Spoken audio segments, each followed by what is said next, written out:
ಶಾಸನ ಇದು ಮಸ್ಕಿಯ ಅಶೋಕ ಶಾಸನ. ಈ ಶಾಸನ ಇಡೀ ದೇಶದಲ್ಲಿ ಅತ್ಯಂತ ಪ್ರಮುಖವಾಗಿ ತನ್ನದೇ ಆದಂಥ ಒಂದು ಅಸ್ತಿತ್ವವನ್ನು ಹಿಡಿದಿರ್ತಕ್ಕಂಥ ಶಾಸನ ಇದು.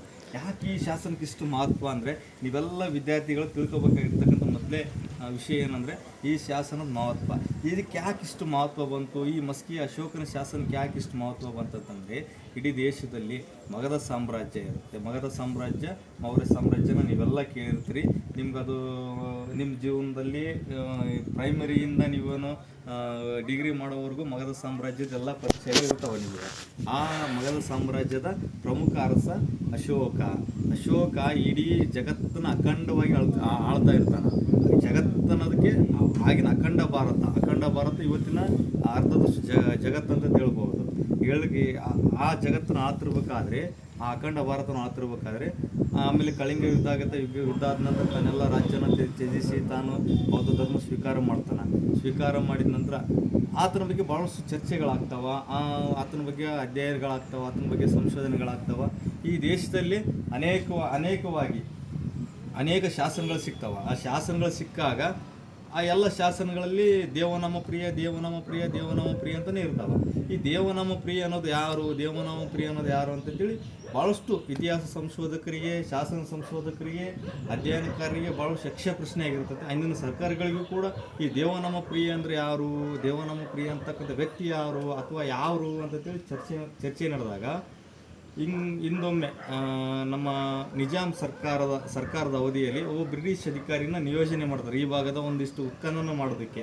ಆ ಉತ್ಖನಗಳ ಪ್ರಸಂಗ ಬೇರೆ ಇದ್ದಾವೆ.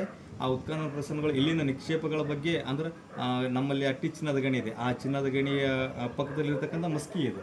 ಇಲ್ಲಿ ಏನಾದರೂ ಸಂಪತ್ತು ಇರ್ಬೋದು ಅಂತೇಳಿ ಉತ್ಖನಗಳನ್ನ ಮಾಡ್ಬೇಕಂತೇಳಿ ಅಂದಿನ ನಿಜಾಮ ಸರ್ಕಾರ ನಿರ್ಧಾರ ಮಾಡಿದಾಗ, ಆಗ ಒಬ್ಬ ಬ್ರಿಟಿಷ್ ಅಧಿಕಾರಿಗಳನ್ನ ನೇಮಕ ಮಾಡಿಕೊಂಡು ಆ ಬ್ರಿಟಿಷ್ ಅಧಿಕಾರಿ ಸಂಶೋಧನೆ ಮಾಡಬೇಕಾದ್ರೆ ಆ ಬ್ರಿಟಿಷ್ ಅಧಿಕಾರಿ ಸಿಕ್ಕಂಥ ಶಾಸನವೇ ಇದು.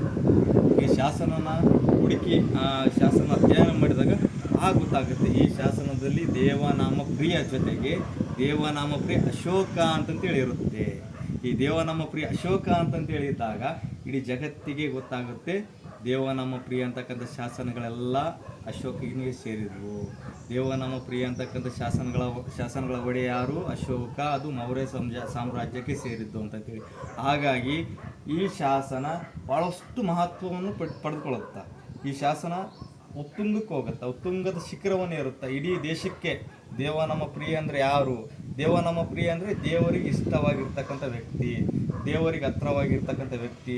ಸಂಶೋಧಕರೆಲ್ಲ ದೇವರಿಗೆ ಹತ್ರವಾಗಿರ್ತಕ್ಕಂಥ ವ್ಯಕ್ತಿ ಯಾರಂತೇಳಿ ಚಿಂತನೆ ಮಾಡ್ತಿರ್ಬೇಕಾದ್ರೆ ಶತಶತಮಾನಗಳು ಕಳೆದ ಮೇಲೆ ಆಗ ಗೊತ್ತಾಗದವರಿಗೆ ಅಶೋಕನೇ ಅಂತಂತೇಳಿ, ಆ ಅಶೋಕ ಅಂತಂತೇಳಿ ದೇವನಾಮ ಪ್ರಿಯ ಅಶೋಕ ಅಂತಂತೇಳಿ ಗೊತ್ತು ಮಾಡಿರ್ತಕ್ಕಂಥ ಶಾಸನವೇ ಈ ಮಸ್ಕಿ ಶಾಸನ. ಹಾಗಾಗಿ ಇದು ಅತ್ಯಂತ ಪ್ರಮುಖವಾಗಿರ್ತಕ್ಕಂಥ ಶಾಸನ.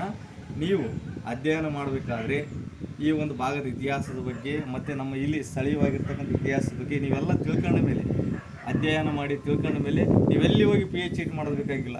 ಇಲ್ಲಿರ್ತಕ್ಕಂಥ ಪ್ರತಿ ಒಂದು ಕಲ್ಲಿನ ಮೇಲೆ ನೀವು ಅಧ್ಯಯನ ಮಾಡಿದ್ರೆ ಸಾಕು, ನೀವು PhD ಹೋಲ್ಡರ್ ಆಗ್ತೀರಿ. ನೀವು ಇರ್ತಕ್ಕಂಥ ನೂರಾರು ಜನ ವಿದ್ಯಾರ್ಥಿಗಳು ಇಲ್ಲೆಲ್ಲ ಬೇರೆ ಒಂದೊಂದೇ ಕಲ್ಲಿನ ಬಗ್ಗೆ ನೀವು ಅಧ್ಯಯನ ಮಾಡಿದರೆ ನೀವು ಅದ್ಭುತವಾಗಿ PhD ಮಾಡ್ತಕ್ಕಂಥ ಶಕ್ತಿ ನಿಮ್ಮಲ್ಲಿ ಬರುತ್ತೆ. ಯಾಕಂದರೆ ಇಲ್ಲಿ ಮಸ್ಕಿಯಲ್ಲಿರ್ತಕ್ಕಂಥ ನಮ್ಮ ಮಲ್ಲಿಕಾರ್ಜುನ ದೇವಸ್ಥಾನದಲ್ಲಿ ಒಂದು ನೀವು ನೋಡಿರ್ಬೋದು ಹಂಸಗಳ ಚಿತ್ರ ಇವತ್ತು ಒಂದು KSRTC ಡಿಪಾರ್ಟ್ಮೆಂಟಿನ ಲಾಂಛನವಾಗಿದೆ. ಅಂಥ ಸಾಕಷ್ಟು ಲಾಂಛನಗಳನ್ನು ನೀಡಿರ್ತಕ್ಕಂಥ ಭವ್ಯವಾದ ರಾಜ್ಯ ಇದು. ನೀವು ಅವನ್ನೆಲ್ಲವನ್ನು ಅಧ್ಯಯನ ಮಾಡ್ಕೊಂಡು ಹೋಗ್ಬೇಕಾದ್ರೆ ಇಡೀ ಇತಿಹಾಸವೇ ನಿಮ್ಮ ಒಡಲಲ್ಲಿದೆ, ನಿಮ್ಮ ಕೈಯಲ್ಲಿದೆ. ಇಂಥ ಒಂದು ಅದ್ಭುತವಾದ ಕ್ಷೇತ್ರದಲ್ಲಿ ನೀವು ಹುಟ್ಟಿದ ಮೇಲೆ ನಿಮಗೆಲ್ಲ ಒಂದು ಪೂರ್ವಜನ್ಮದ ಪುಣ್ಯ ಇರುತ್ತೆ. ಆ ಪೂರ್ವಜನ್ಮದ ಪುಣ್ಯದ ಫಲವಾಗಿ ನೀವು ಇಂಥ ಭೂಮಿಯಲ್ಲಿ ಹುಟ್ಟಿದ್ರಿ. ಅಶೋಕನನ್ನು ಗುರುತಿಸ್ತಕ್ಕಂಥ ಕ್ಷೇತ್ರ ಇದು. ಅಶೋಕ ಯಾರಂತ ತೋರಿಸಿದ ಕ್ಷೇತ್ರ ಇದು. ದೇವನಾಮ ಪ್ರಿಯ, ದೇವ್ರಿಗೆ ಇಷ್ಟವಾಗಿರ್ತಕ್ಕಂಥ ವ್ಯಕ್ತಿ ಯಾರಂತ ಹೇಳಿರ್ತಕ್ಕಂಥ ಕ್ಷೇತ್ರ ಈ ಮಸ್ಕಿ ಕ್ಷೇತ್ರ. ಆಮೇಲೆ ಇದೆಲ್ಲ ಆಗ ಕರಡ್ಕಲ್ಲಿನ ವ್ಯಾಪ್ತಿಯಲ್ಲಿ ಇರ್ತಕ್ಕಂಥ ಕ್ಷೇತ್ರ ಇದು. ಇಂಥ ಕ್ಷೇತ್ರದಲ್ಲಿ ನೀವೆಲ್ಲ ಅಧ್ಯಯನ ಮಾಡಕತ್ತೀರಿ. ನೀವೆಲ್ಲ ಒಳ್ಳೆ ಒಂದು PhD ಮಾರ್ಗದಲ್ಲಿ ಮುಂದೆ ನೀವೆಲ್ಲ ಡಿಗ್ರಿಯನ್ನು ಮುಗಿದ ಮೇಲೆ ನೀವೆಲ್ಲ PhDಗೆ ಹೋಗ್ತಕ್ಕಂಥ ಭಾಳಷ್ಟು ಅವಕಾಶಗಳಿದ್ದಾಗ ನೀವು ಎಲ್ಲಿ ಹೋಗಿ ಮೈಸೂರು ಅಥವಾ ಧಾರವಾಡ, ಬೆಂಗಳೂರು ಅಲ್ಲೆಲ್ಲ ಹೋಗಿ ಅಧ್ಯಯನ ಮಾಡೋದಕ್ಕಿಂತ ಇದೇ ಭಾಗದಲ್ಲಿ ಇಲ್ಲಿರ್ತಕ್ಕಂಥ ಶಾಸನಗಳ ಬಗ್ಗೆ ನೀವು ಅಧ್ಯಯನ ಮಾಡಿದರೆ ಅದ್ಭುತವಾಗಿ ನೀವು ಒಂದು PhD ಹೋಲ್ಡರ್ ಆಗ್ತೀರಿ ಅಂತ ಹೇಳ್ತೀನಿ.